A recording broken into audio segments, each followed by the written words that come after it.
Looks so cute.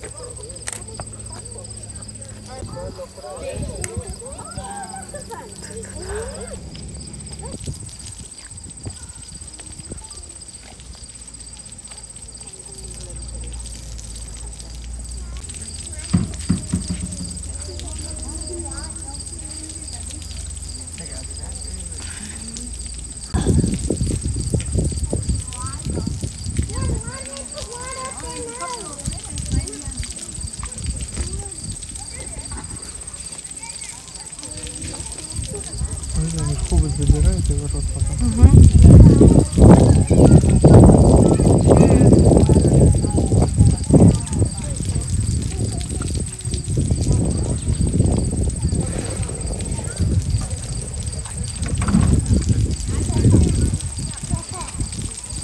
Интересно, они друг другу не дают так попить?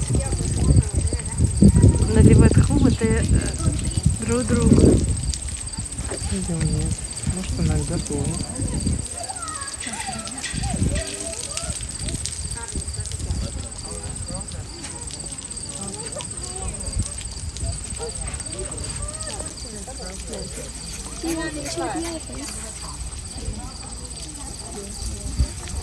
Oh, he's going back. Ready? Look at this one, he's drinking water. Picture.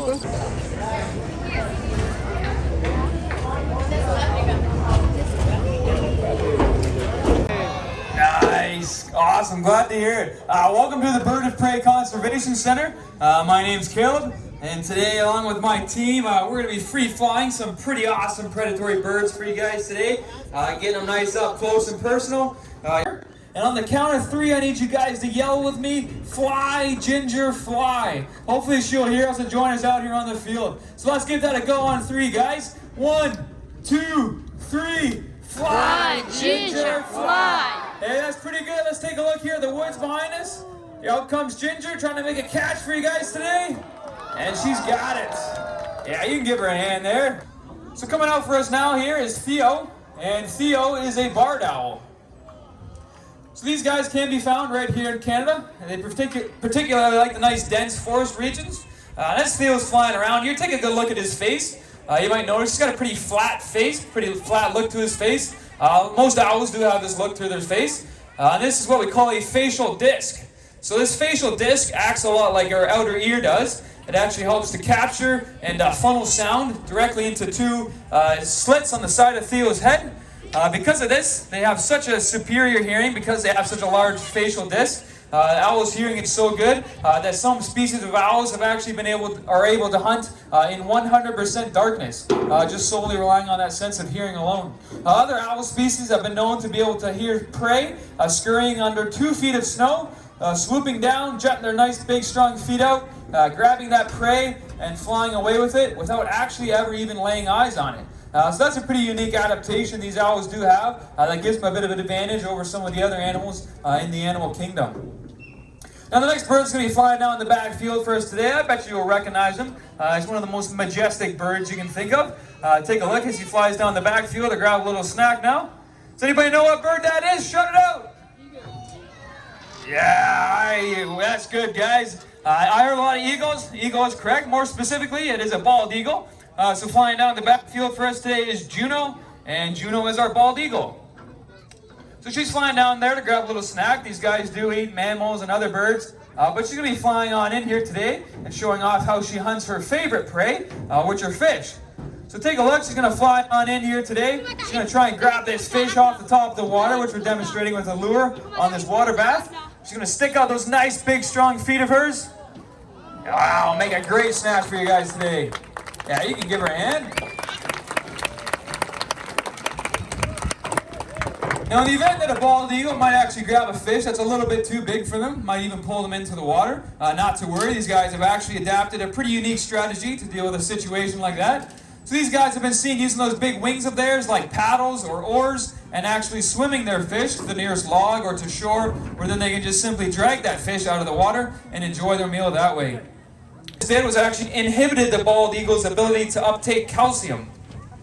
So of course we know calcium's needed to make strong bones, but more importantly for these guys, calcium's needed to make strong eggs. So these guys were laying eggs that were quite brittle. When their mother would go to incubate those eggs, they'd crack under her weight. Cracked eggs means babies aren't hatching out. No babies means your population is going to see a pretty quick decline. That is what we saw with these guys, and they were put on the endangered species list in 1978.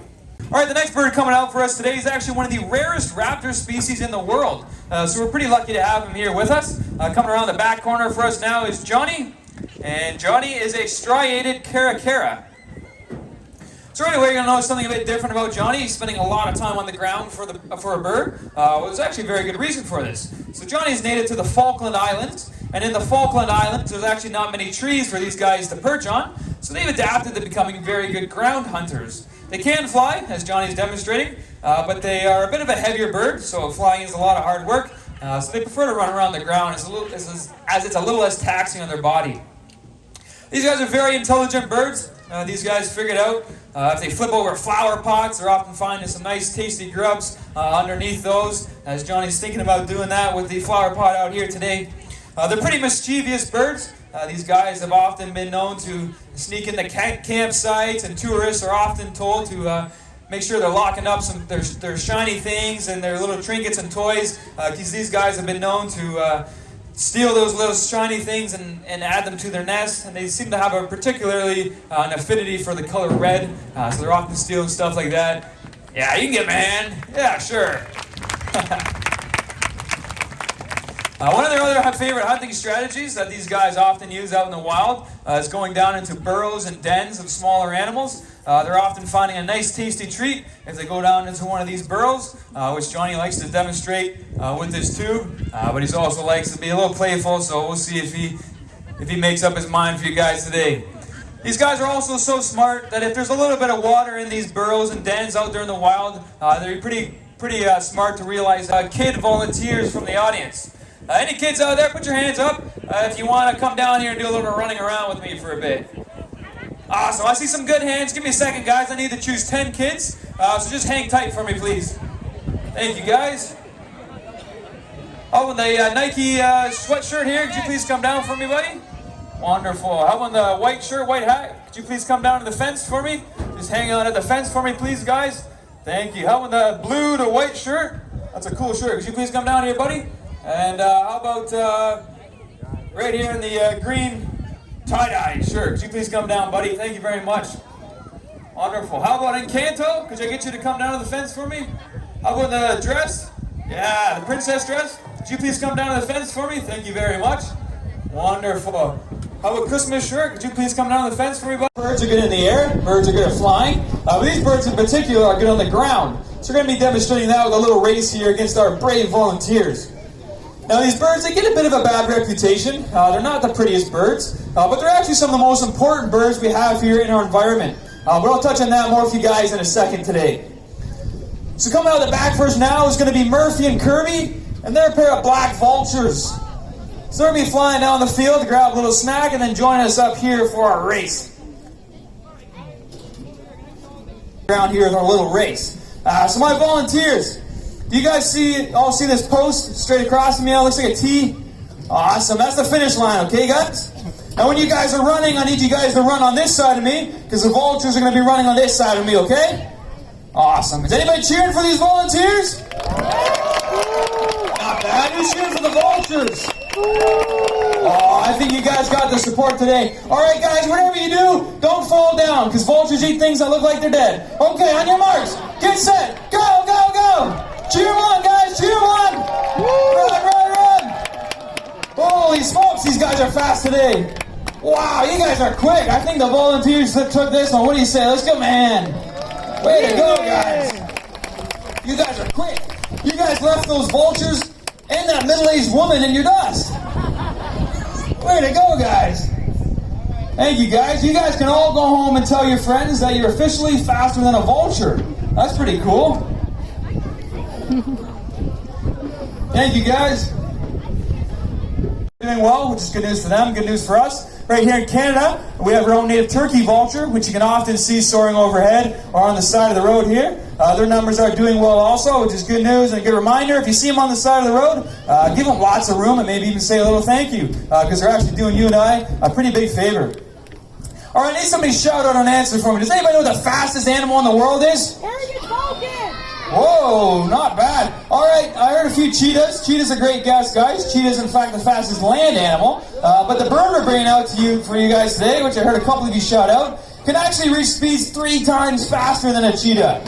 And that's a Peregrine Falcon. So we're bringing out our Peregrine Falcon for you today. His name is Bobby. And yes, the Peregrine Falcon is the fastest animal in the world. So these guys have actually been clocked at reaching speeds over 300 kilometers an hour. Which, kids, if you don't know how fast that is, just ask your parents to drive that fast on the way home. Now, Bobby's doing a little bit of flying around for us. This is a period of time, what we call waiting on.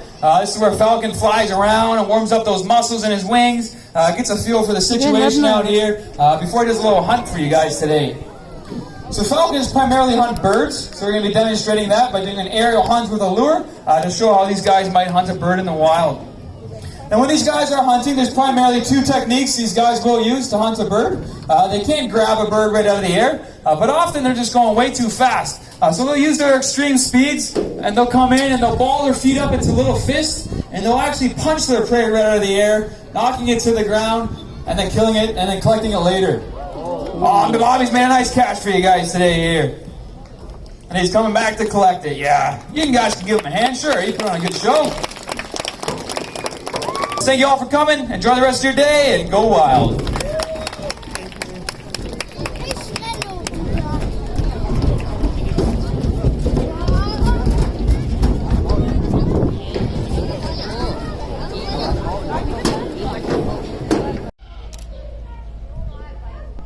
Кстати, не так медленно черепахи прямо передвигаются, я бы сказал.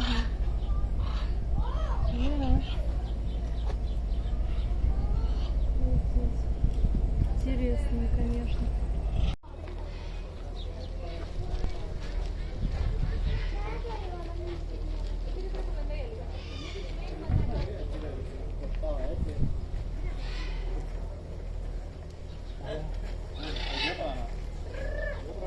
Вон он ползет сюда. Как интересно.